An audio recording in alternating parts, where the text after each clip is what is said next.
predicar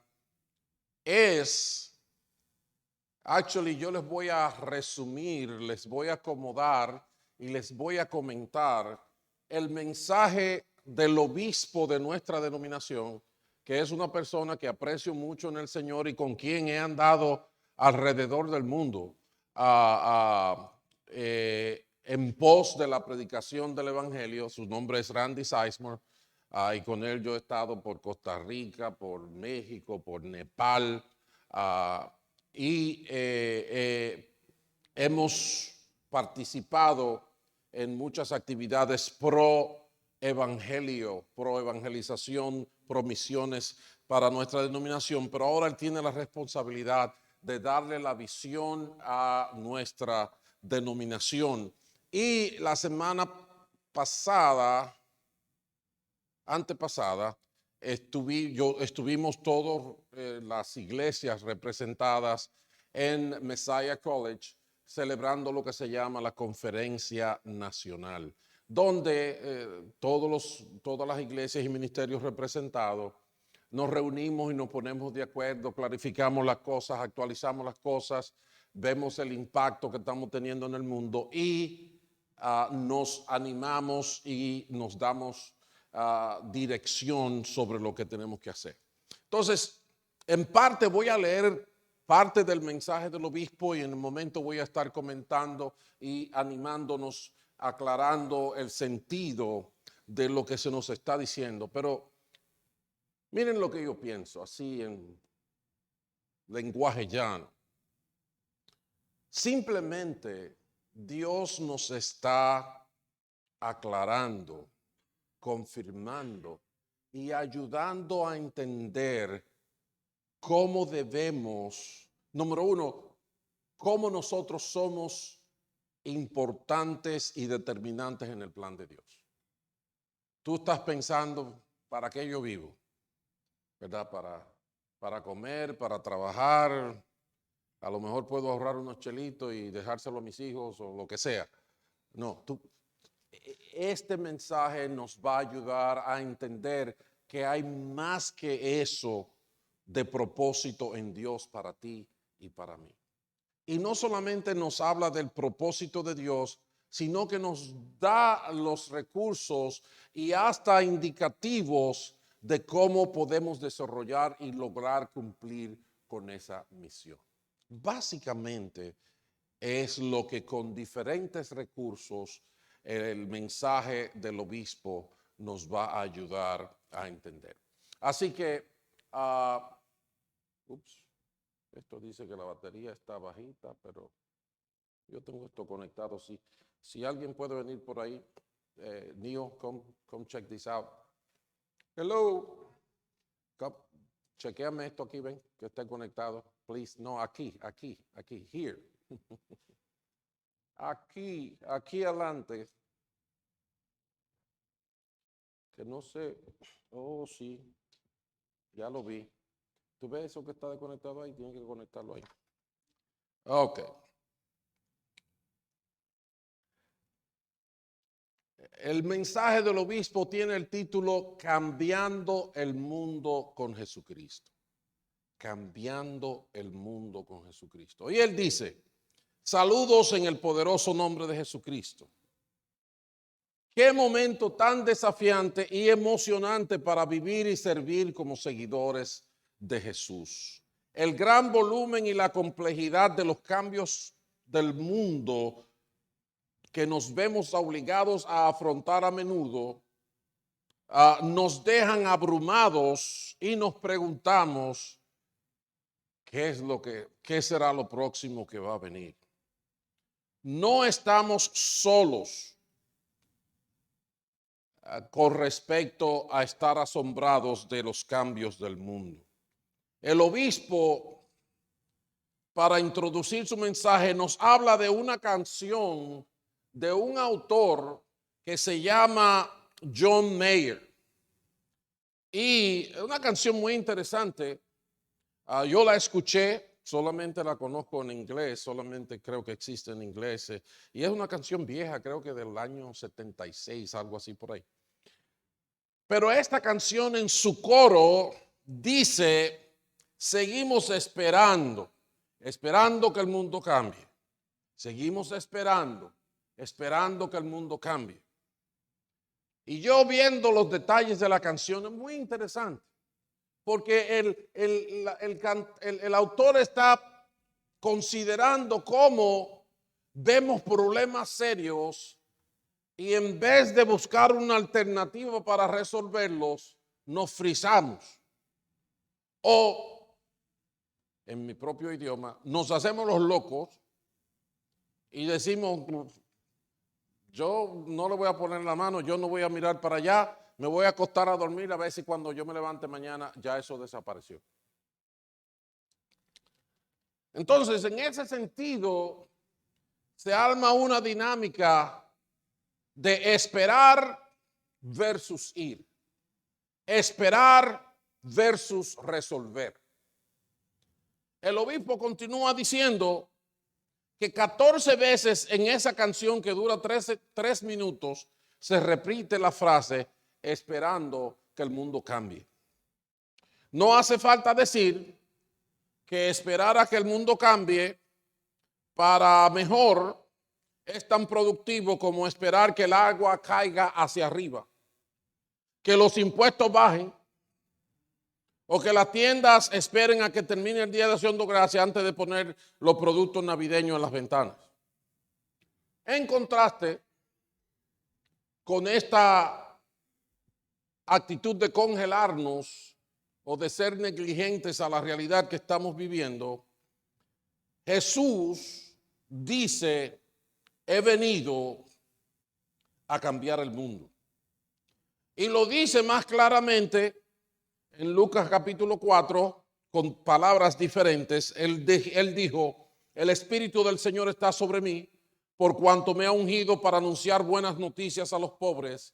Me ha enviado a proclamar libertad a los cautivos y dar vista a los ciegos, a poner en libertad a los oprimidos, a pregonar el año del favor del Señor. El Señor no se congeló y no dijo, déjame esperar a que el mundo cambie. Él dijo, yo vine para hacer que el mundo cambie. Y lo dijo así. También antes de irse al cielo, cuando enviaba a sus discípulos con la misión que todos tenemos en la tierra.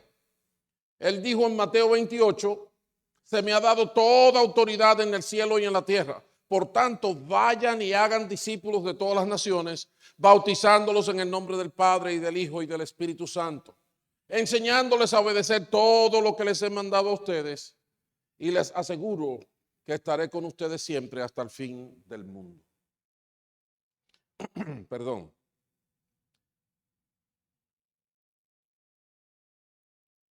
Desde aquel día en que Jesús ascendió en las nubes y sus discípulos se dispersaron para poner el mundo patas arriba, los seguidores de Jesús no se han contentado con simplemente esperar que el mundo mejore. Hemos sido llamados, empoderados y comisionados para cambiar el mundo con Jesucristo. Lo declaramos audazmente en la visión de nuestra denominación. Y la visión de nuestra denominación, ustedes la han conocido porque la hemos visto en nuestros tiempos de oración y estuvimos orando por todas las partes de esta visión durante un periodo de un par de meses. La iglesia congregacional, dice la visión, será un movimiento dinámico de Dios dirigido por pastores y laicos que tienen una pasión ardiente por Dios y un celo misionero para alcanzar a los perdidos. Obedeceremos creativamente la gran comisión, transformando iglesias estancadas y en decadencia en iglesias saludables, formadoras de discípulos y comprometidas a evangelizar las comunidades a las que Dios las ha llamado. Las iglesias saludables se reproducirán plantando otras iglesias en las comunidades menos alcanzadas. La interdependencia será la marca distintiva de la iglesia evangélica congregacional, ya que las iglesias locales se conectan entre sí y con ministerios más allá, o sea, aún con ministerios que no son parte de la denominación, nos asociamos para proclamar el evangelio al mundo. Esa es la visión de este grupo de iglesias que socialmente se organizan bajo el nombre de evangélica y congregacional. En otras palabras, y digo yo, somos un organismo vivo. Tenemos la misión clara de impactar este mundo con el evangelio de Jesucristo. ¿Sabes lo que te toca hacer? ¿Sabes para qué naciste? ¿Sabes para qué estás aquí? Dios dice, estás aquí para impactar este mundo con el evangelio de Jesucristo. No el pastor solamente. Actually, en la ilustración de pastor oveja, los pastores no paren, las ovejas paren. Así que tú tienes propósito. No debe haber ninguna duda. No somos una extensión de la Oficina de Bienestar Social. No, no somos eso. A mí me llaman a cada rato a uno que se le acabó el dinero a ver si nosotros tenemos dinero para darle. No somos welfare. Ni somos un banco tampoco. No somos otra opción de entretenimiento. Bueno, ahí en esa iglesia es un entretenimiento más sano, ¿verdad? Que la locura que hay en el mundo. Tampoco somos una opción de entretenimiento. Somos un cuerpo de discípulos espiritualmente capacitados para hacer ¿qué? Más discípulos y proclamar el evangelio en el poder del Espíritu Santo para un impacto eterno en el mundo. Eso somos. Eso eres tú. Quizás estás pensando muy al menos en el valor que Dios ha puesto en tu vida. Entonces, esa es la visión. Y en esa visión se habla de una palabra clave, habla de que seremos un movimiento dinámico. ¿Lo ven en las primeras dos líneas? Seremos un movimiento dinámico. ¿De qué está hablando? ¿Qué es un movimiento? Bueno, hay un escritor llamado Steve Addison que en su libro Movimientos Pioneros o Pioneering Movements dice, en términos simples, un movimiento es un grupo de personas comprometidas con cambiar el mundo. Las esferas de la política, la ciencia, la cultura y la fe son moldeadas y rehechas por los movimientos. En este punto es posible que necesitemos escuchar nuevamente las palabras que el Señor le dijo a Pedro después de la pesca milagrosa. ¿Se recuerdan lo que él le dijo? No temas, desde ahora serás pescador de hombres. Amén. Y estamos hablando de algo santo y sano, no de la vagabundería que hay en el mundo, ¿verdad? Porque eso sería otra cosa diferente. No temas, le dijo el Señor a Pedro, desde ahora serás pescador de hombres. Y dice el obispo, si me permiten decirlo con otras palabras, el Señor Jesús le dijo a Pedro, no tengas miedo, vas a unirte a mí para cambiar el mundo una persona a la vez. ¿Entiendes eso? Dios quiere usarte a ti. No importa con cuánta escuela tú tienes, no importa cuántos años tienes en la iglesia o cuán nuevo eres, Dios quiere usarte a ti para cambiar el mundo una persona a la vez. Tú eres valioso, tú eres valiosa, tú eres importante. Dios tiene un propósito claro para cada uno de nosotros. El movimiento dinámico de la Iglesia Evangélica Congregacional fluye de nuestra historia. Y por ahí anda una versión en inglés de lo que habló el obispo y tiene muchos más detalles sobre esa historia. Pero en mi resumen, lo que somos fluye del corazón de nuestro Padre Celestial, que ama tanto al mundo que ha enviado a su Hijo Jesús. no para condenar al mundo, sino para salvar al mundo por él. Y nos da, como dice el apóstol Pablo en 2 de Corintios capítulo 5, el verso 18, nos da el ministerio de la reconciliación, implorando a otros en el nombre de Cristo que sean reconciliados con Dios. Y ahora, rodeado de una gran nube de testigos, es nuestro momento de escuchar las palabras de Jesús cuando nos dice: vengan para que cambiemos al mundo conmigo. Durante los últimos meses, dice el obispo, me he estado haciendo esta pregunta: ¿qué pasaría si los 10,000 evangélicos que adoran en nuestras iglesias congregacionales los domingos nos lanzáramos a cambiar el mundo el lunes? ¿Qué pasaría? Si en vez de irnos para la casa a descansar o simplemente a meternos en los trabajos y a quejarnos y a acostarnos con los dolores de espalda, el lunes nos dedicáramos a cambiar el mundo. Y hace una pregunta: ¿cómo lo haríamos? ¿Cómo se vería eso? ¿Qué necesitamos tú y yo, esta iglesia y las otras de nuestro grupo, para cambiar el mundo? Yo creo que cualquier iglesia se puede aplicar, porque verdaderamente es algo que viene del mismo espíritu de la palabra. Estamos hablando de ser un movimiento dinámico de Dios para cambiar el mundo con el evangelio. ¿Qué necesitamos? Razonando cosas que nosotros hemos visto aquí, pero que es confirmada por el mensaje del obispo. Nosotros, una cosa que necesitamos para cambiar el mundo es pasión. Y por eso orábamos, no sé si se acuerdan, en los miércoles.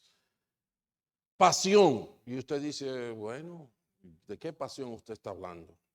Bueno, no de cualquier tipo de pasión. Si vamos al diccionario, dice que pasión es una emoción fuerte que obliga a la acción.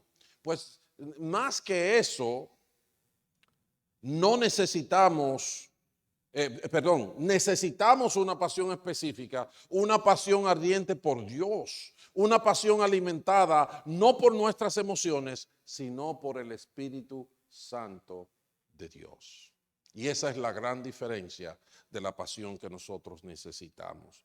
Nosotros nos dejamos influenciar por los comerciales de televisión. Nosotros nos dejamos influenciar por los amigos y las amigas. Nos dejamos influenciar por Facebook, por Instagram y por todas esas cosas. Y nos apasionamos con esas cosas de un orden mucho más insignificante. Pero nuestra pasión tiene que ser la que nos pone el Espíritu Santo de Dios. Una pasión que nos permitirá cantar alabanzas en la cárcel, aun cuando nos están azotando con el látigo. Una pasión que nos permitirá mirar a los ojos a funcionarios gubernamentales y religiosos más poderosos y decirles respetuosamente: vamos a obedecer a Dios antes que a los hombres. Una pasión como la que le permitió a una joven virgen llamada María creerle al mensajero angelical de Dios cuando declara que ella quedaría embarazada del Espíritu Santo y daría a luz a Jesucristo, el Hijo de Dios. Una pasión que se niega a permitir que los tiempos de adoración, los estilos de música, los edificios, los presupuestos, las cifras de asistencia y la deserción del clero, la teología progresista y la política envenenada o cualquier otro obstáculo se interponga en el camino de nuestro mandato bíblico de ser un movimiento dinámico de Dios para cambiar el mundo. Ese tipo de pasión es que tú y yo necesitamos. ¿Y sabes qué? Hay algo clave de extrema importancia para que tú y yo podamos tener éxito en ese asunto. ¿Y sabes cuál es? El derramamiento del Espíritu Santo en el día de Pentecostés fue y es esencial para un movimiento que cambie el mundo con Jesucristo. ¿Entiendes eso? Sin el Espíritu Santo que nos dé el poder y nos anime y nos equipe, nunca seremos capaces de mantener la pasión necesaria para participar en la lucha por las almas de hombres y mujeres. Necesitamos el Espíritu Santo de Dios. Y dice el obispo, te animo e imploro que te dediques a crear un ritmo en tu vida de oración, ayuno, un ritmo en tu alimentación de la palabra de Dios, donde te posiciones para recibir continuamente esa llenura tan necesaria de una pasión ardiente por Dios. El Espíritu Santo es clave, es determinante. Mucho más determinante que cualquier estrategia del pastor, mucho más determinante que cualquier edificio bonito que podamos tener, mucho más determinante que cualquier tecnología que podamos usar. Jesús le dijo a sus discípulos cuando se iba, no se vayan de aquí, quédense aquí en Jerusalén. ¿Recuerdan eso? Hechos capítulo 1, hasta que yo les envíe mi Espíritu Santo. Cuando venga mi Espíritu Santo, Él les dará poder para ser mis testigos aquí, en Samaria y hasta lo último de la tierra. Y no fue hasta el día de Pentecostés cuando ese Espíritu Santo fue derramado de manera oficial y evidente que comenzó el proceso de transformación del mundo por el poder del Espíritu Santo. Entonces, número 1, para cambiar el mundo necesitamos una pasión que nos ayude a escoger oración más que un paseíto, que nos ayude a escoger un ayuno más que un gustito, que nos ayude a no estar satisfechos hasta que sintamos la guianza, la llenura del Espíritu Santo. También, entonces eso es lo primero.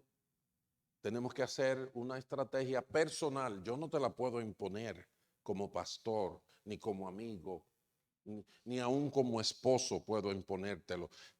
Tú tienes que establecer una disciplina personal de oración, ayuno, estudio de la palabra, adoración a Dios, para ser llenos del Espíritu Santo y caminar en esa fuerza. Número 2, no solamente necesitamos una pasión, necesitamos un plan. No es un plan para sumar, sino un plan para multiplicar. Como enseñan claramente las Escrituras, Dios tiene un corazón para la multiplicación. Vemos el corazón de Dios para esto de inmediato en Génesis capítulo 1, donde después de crear a Adán y Eva a su imagen e invitarlos a unirse a Él para cambiar el mundo, les ordenó, sean fructíferos y multiplíquense. 2 personas cambiando todo el paisaje del mundo. No podemos acusar a Dios de pensar pequeño.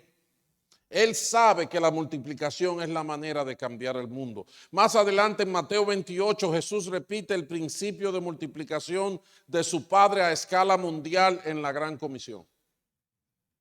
Jesús dice, vayan y hagan discípulos de todas las naciones. ¿Recuerdan eso? Conocemos bien el patrón. ¿Cuál es el patrón de hacer discípulos? Pablo le decía a Timoteo, instruye a otros que a su vez instruyan a otros. Yo te instruyo a ti, tú vas a instruir a otros. No puedes pasarte la vida simplemente comiendo.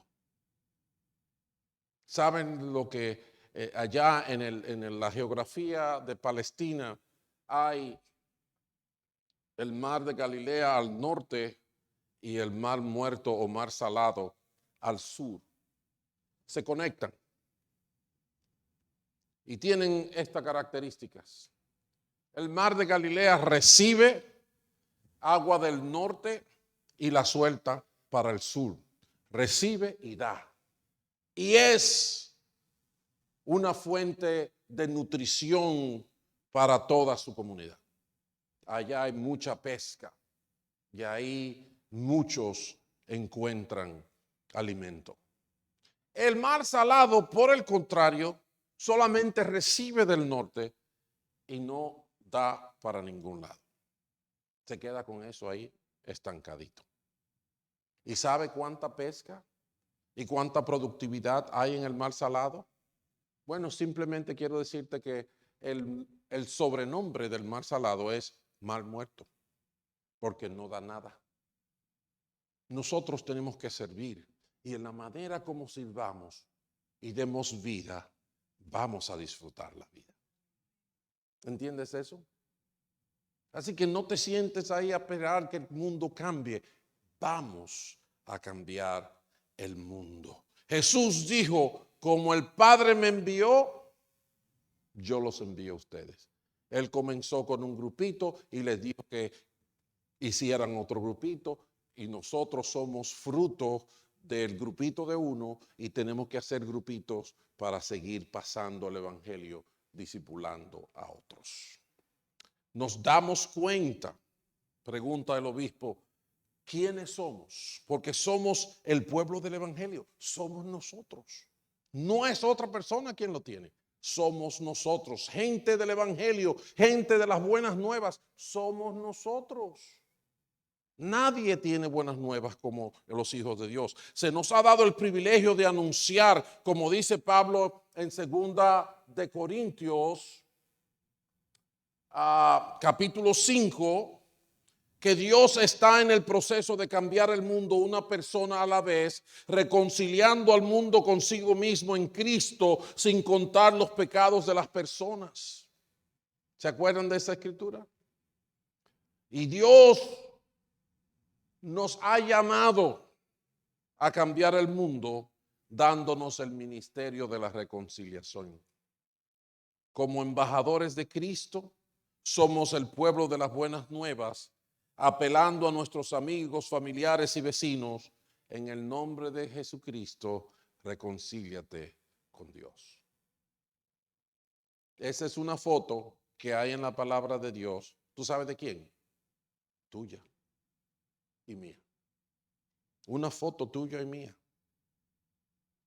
Somos embajadores del cielo con una misión: reconciliar mucha gente que anda por ahí engañado, distraído, en oscuridad.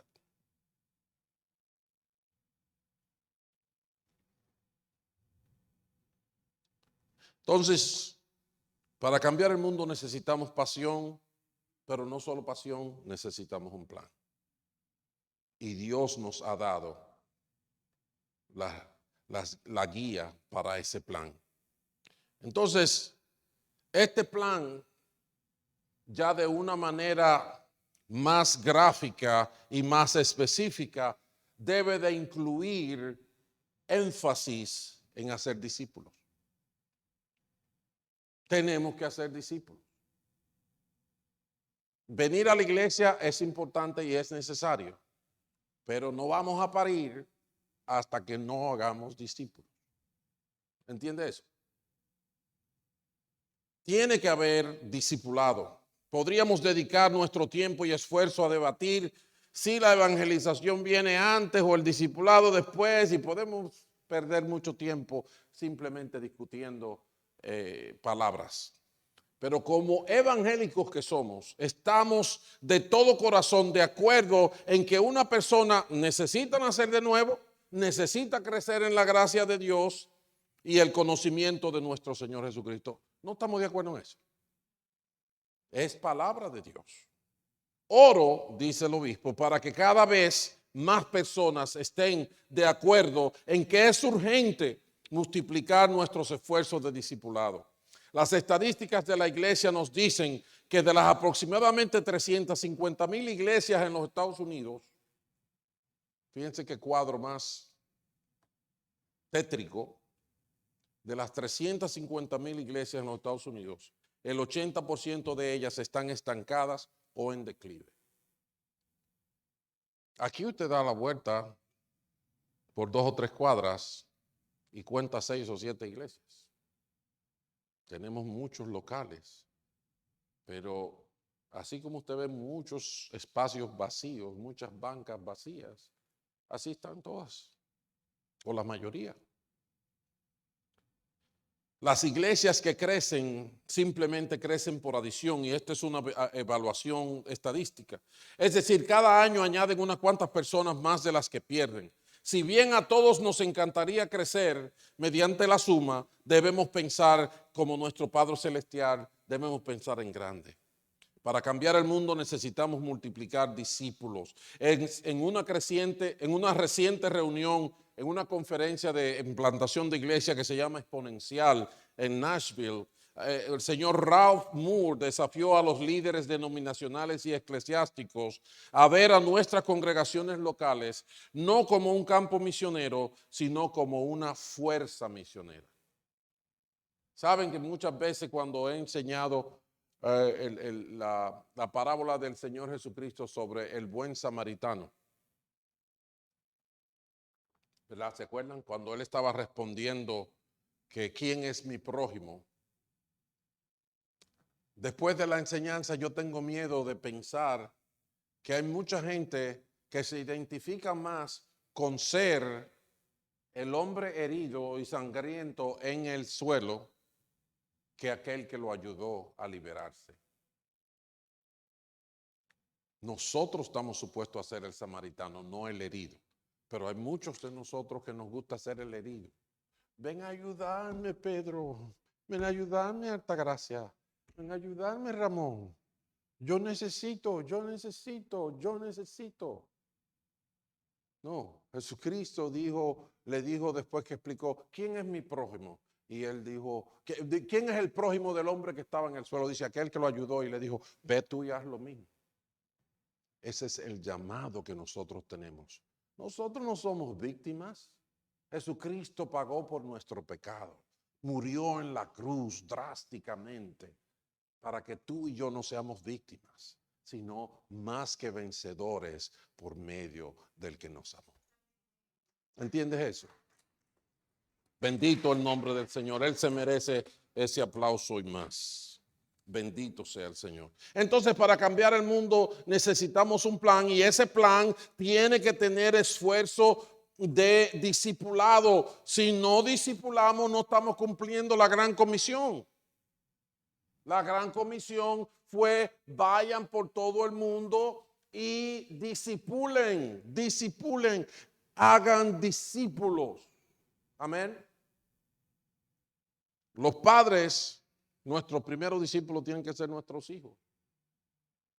Pero tenemos que seguir por ahí, porque Él dijo a todas las naciones, no simplemente a tu casa, a todas las naciones. Tenemos que seguir con los primos, tenemos que seguir con los tíos, tenemos que seguir con los vecinos, tenemos que seguir con el barrio, con la ciudad, tenemos que seguir hasta lo último de la tierra. Este plan necesita estar enfocado en discipulado. Por eso también pronto vamos a reactivar nuestros grupos oasis que usamos efectivamente para eso, para ayudar a gente que anda en la calle, que no saben para dónde va, a transformarse en discípulos de nuestro Señor Jesucristo. Pero también necesitamos que ese esfuerzo de hacer discípulos nos lleve a esfuerzo para plantar iglesias.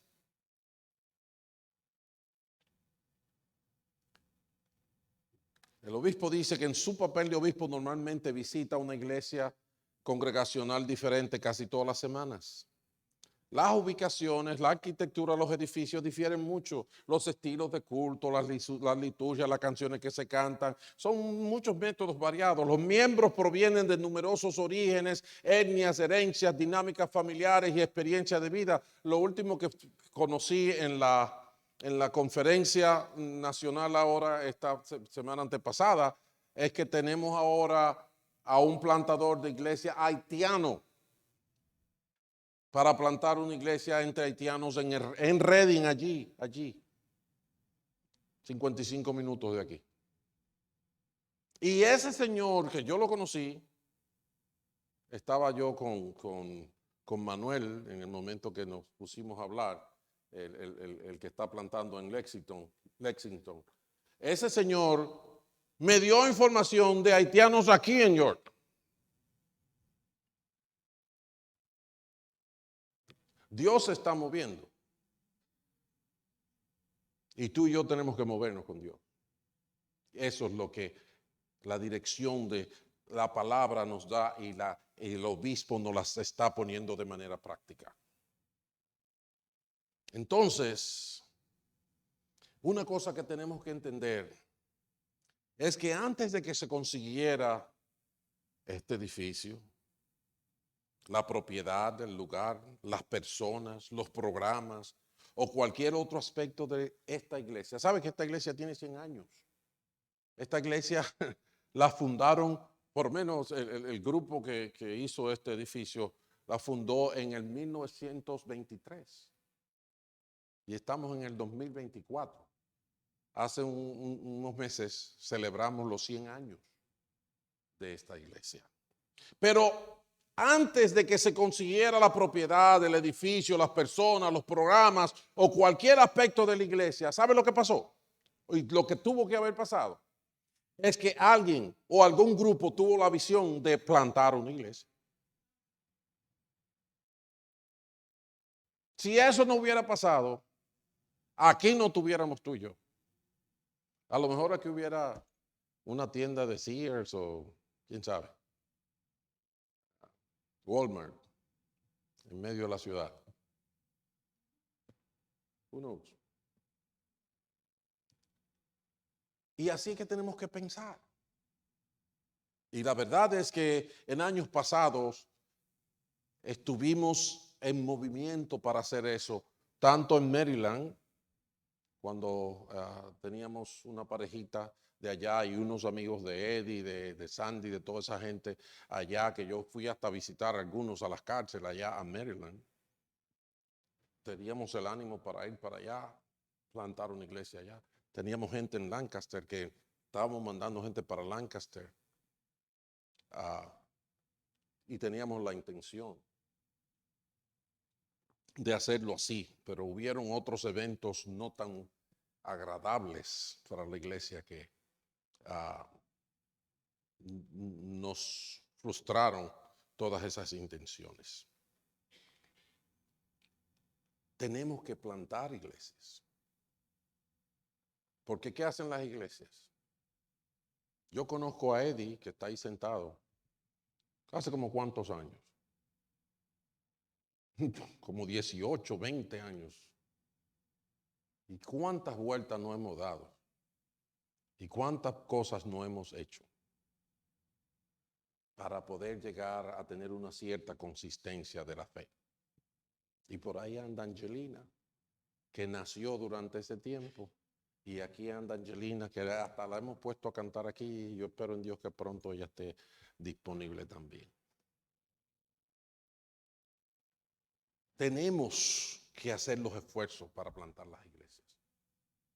Tú no puedes sentarte y decir, bueno, deja ver quién va a llegar a esta iglesia. ¿Quién va a llegar a esta iglesia? Quien tú vayas a buscar allá afuera. ¿Saben por qué ustedes están aquí? Cuando yo vine aquí en el año 2000, ¿saben cuántos hispanos habían reuniéndose aquí? Ninguno. Absolutamente cero. Cero. ¿Y saben por qué? En un sentido no hay más, porque yo no estoy buscando gente de otra iglesia para traerlo para acá. Diciéndole que no, yo toco mejor, que el edificio es más bonito. No, no, no. Lo que estamos buscando son a los que no conocen a Jesucristo allá en la calle. Y les hemos predicado mucho. Y muchos los hemos mandado hasta para otra iglesia. No es que los mandamos para otra iglesia, pero que después que les predicamos se despiertan y se van y empiezan a congregarse. Hay mucha gente que yo los veo en la calle y me dicen, pastor, mi pastor, pero no vienen aquí. Y no me molesta en un sentido porque quiere decir que están en Cristo. Y quizás antes no lo estaban. ¿Entienden eso? Pero nosotros que estamos aquí, tenemos que abrir nuestra mente al mandato de Dios de plantar iglesias. Y en ese sentido hay un elemento un poquito diferente que tenemos que entender. Y es que tenemos que ser pioneros. Para plantar iglesias, para ser discípulos, para todas las cosas, tiene que haber un espíritu en el que uno no diga, pero yo no sé cómo se hace eso, o yo tengo que hacerlo como lo hizo Alfonso, yo tengo que hacerlo como lo hizo Héctor, yo tengo que hacerlo como lo hizo Ramón. No. Vinimos aquí, no había nadie. Y una de las cosas que hicimos fue dar clases de inglés por 8 o 9 años. Y teníamos grupos serios. En una sola clase teníamos más de 20 gente. Y llegamos a tener 3 niveles a la vez. Pero ahí pasaron locuras, déjenme decirle. Por ejemplo, teníamos una clase, cuando empezamos con la primera clase teníamos 14, 15 gente que venían y cogían las clases y yo daba clases y después conseguía un muchacho que me ayudaba a darle clase al primer nivel, English for a Changing World en el Dominico Americano de la República Dominicana. Pero como que no cogíamos tracción, no avanzábamos, porque con tanta gente por aquí necesitando aprender inglés, uno de los problemas que nos vimos fue que la gente quería aprender inglés, pero tenía problemas porque tenían hijos que atender y no tenían con quién dejar los hijos. Cuando nos dimos cuenta de eso, lamentablemente, yo estaba trabajando solo, era mi esposa, yo y mis hijas. Y el pastor de la iglesia americana, que yo no era el pastor de la iglesia americana, de ese tiempo, me dijo, Carlos, si tú quieres, yo te ayudo. Ajá, me dijo, sí, yo te atiendo a los muchachos. Ok. Pero acuérdense que yo estaba haciendo algo que yo nunca había hecho en mi vida, ni él tampoco. Pues el primer día, después que empezamos un nuevo ciclo anunciando las clases y que íbamos a cuidar a los niños, cuando empezó eso, ¿saben cuántos niños había en el primer día?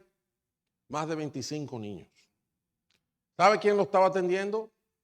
Una sola persona, el pastor Dan Rohrbach. ¿Y cuáles eran los asistentes de Dan Rohrbach? La niña de 7 años, Marianne Kelly, la niña de 5 años, Pamela Kelly. Eran los únicos ayudantes que tenía. ¿Usted se imagina esa locura? Y los muchachitos que tenían 8 y 9 años, que los padres trajeron ahí, estaban en el gym, cuando el pastor le quería corregir una cosa, mira, no debe hacer eso, no corra por allí, no haga esto por aquí. Ellos decían, no hablo inglés, no inglés. Ellos sabían, pero le decía, no hablo inglés. Y Marianne le decía, sí, él sí sabe. ¿Qué es lo que quiero comunicarle? Bueno, que vamos a hacer cosas que nunca hemos hecho en la vida. Algunas funcionarán, algunas no funcionarán. Necesitamos conexión con el Espíritu Santo. Esa locura, el pobre pastor Dan no estaba acostumbrado a eso, casi se me vuelve loco. Pero ¿sabe qué pasó? De una clase de 8 o 9 personas, de repente llegamos a 3 clases donde el primer nivel tenía 20 y pico de personas, el segundo nivel tenía como 12, 15 personas, el tercer nivel tenía 4 o 5 personas. ¿Ves cómo la cosa? Eso es lo que significa el espíritu de ser pioneros. Eso da miedo. Cuando los primeros inmigrantes vinieron aquí en el barco que se llamaba la Flor de Mayo, ellos estaban más asustados que una cucaracha en un baile de gallina. Sí, porque ellos vieron que habían habitantes, los indios, y ellos pensaban que esos indios podían hacerle la guerra. Y ellos no vinieron a pelear guerra. Ellos vinieron aquí porque querían adorar a Dios con libertad. Y murieron muchos en la primera etapa. Pero de repente fueron los indios los que los ayudaron a sobrevivir. en vez de ocasionarle problemas. Y ese tipo de cosas nosotros tenemos que entender cuando abramos nuestra mente y nuestro corazón a Dios como pioneros para hacer la obra que Él nos manda. ¿Entiendes eso? Ese es el mensaje de la cabeza de esta denominación, tan simple y sencilla como algo que apoya todo lo que nosotros hemos estado hablando como parte de nuestra visión individual. Tan simple y sencillo como eso. Hace no sé cuánto tiempo yo compartí con ustedes la carta de Pablo a los Filipenses bajo el tema el avance del Evangelio. ¿Y por qué lo llamé así? Por lo que dice en este primer capítulo, y con eso termino. En el primer capítulo de la carta a los Filipenses, Pablo dice en el versículo 7, es justo que yo piense así de todos ustedes porque los llevo en el corazón.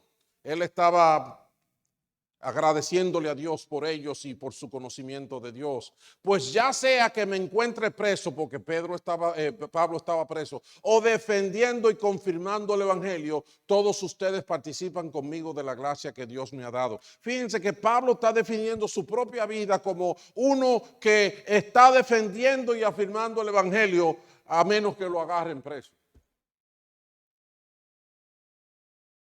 Y sigue diciendo en el verso 12, hermanos, quiero que sepan que en realidad lo que me ha pasado ha contribuido ¿a qué? A que tengamos más dinero, a que seamos más reconocidos. No, ha contribuido al avance del Evangelio. Es más, dice Pablo, se ha hecho evidente a toda la guardia del palacio y a todos los demás que estoy encadenado por causa de Cristo. Dice Pablo, yo estoy aquí pasando trabajo, soy un preso, tengo una cadena enganchada en un pie, pero bendito sea Dios porque ahora se habla más de Cristo que antes. ¿Entiende eso? Fíjense cómo define lo que es importante en la vida. Gracias a mis cadenas, dice en el verso 14, ahora más que nunca la mayoría de los hermanos confiados en el Señor se han atrevido a anunciar sin temor la palabra de Dios. Dice Pablo, si yo tengo que estar preso para que todos ustedes hablen, pues que me enganchen para la cárcel. Que en vez de predicar uno, van a predicar 50. Eso es propósito. Eso es el corazón de Dios. En el mismo capítulo 1, en el versículo 18, a Pablo le habían dicho, ahí hay algunos que están diciendo que tú no sabes lo que tú dices, pero ellos están diciendo que Cristo esto, que Cristo lo otro. Y dice Pablo, ajá, ¿qué importa? Al fin y al cabo, sea como sea, con motivo falso o con sinceridad, se predica a Cristo. Por eso me alegro, dice Pablo. Es más, seguiré alegrándome. En el verso 20, mi ardiente anhelo y esperanza es que en nada seré avergonzado, sino que con toda libertad, ya sea yo que viva o muera, ahora como siempre, Cristo será exaltado en mi cuerpo. Sea que viva o sea que muera, que se predique el Evangelio.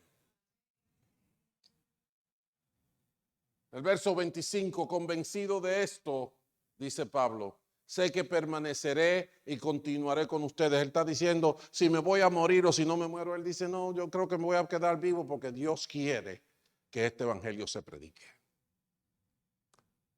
Permaneceré y continuaré con todos ustedes para contribuir a que a su jubiloso avance económico, político, no, avance en la fe. Avance en la fe. Así cuando yo vuelva, su satisfacción en Cristo Jesús abundará por causa mía. Pase lo que pase, compórtense de una manera digna de ¿qué? Del Evangelio de Cristo. De este modo, ya sea que yo vaya a verlos o que estando ausente solo tenga noticia de ustedes, sabré que siguen firmes en un mismo propósito. ¿Cuál es ese propósito? Luchando, porque se suda, luchando, porque uno se corta la piel, uno se da un raspón, uno se cae, uno se levanta, luchando unánimes, Porque tenemos que tener una unidad de propósito, luchando unánimes por la fe del Evangelio. Eso es. Esa es la visión. Ahí está la metodología. Tenemos recursos, pero el principal recurso que Dios ha provisto al mundo para la salvación en este tiempo, ¿sabes quién es? El que tú miras en el espejo todos los días. Eres tú, soy yo. Antes de irse al cielo, Él dijo, oró por los discípulos y oró por ti y por mí, por lo que íbamos a creer, por el trabajo de los discípulos haciendo discípulos, plantando iglesias. Por eso estamos tú y yo aquí. Y Jesucristo oró para que tú y yo hiciéramos lo mismo. Así que termino con las palabras del obispo que dice, si bien este mundo parece estar bajo las garras de todos los demonios del infierno y del mismo Satanás, creemos resueltamente en Jesús cuando dice, me ha sido dado todo poder en el cielo y en la tierra. Nos intimidamos y hasta nos frisamos por ver las locuras que los gobiernos de este mundo están haciendo. Pero se nos olvida que Jesús dijo, se me ha dado toda autoridad en el cielo y en la tierra. Y por eso es que tú y yo podemos hacerlo. Porque el que tiene todo poder y toda autoridad es el que nos ha comisionado para que vayamos y hagamos discípulos hasta lo último de la tierra. Creemos resueltamente en Jesús cuando dice me ha sido dado todo poder en el cielo y en la tierra. Y aceptamos con entusiasmo su gran comisión de cambiar al mundo con Él, haciendo discípulos de todas las naciones.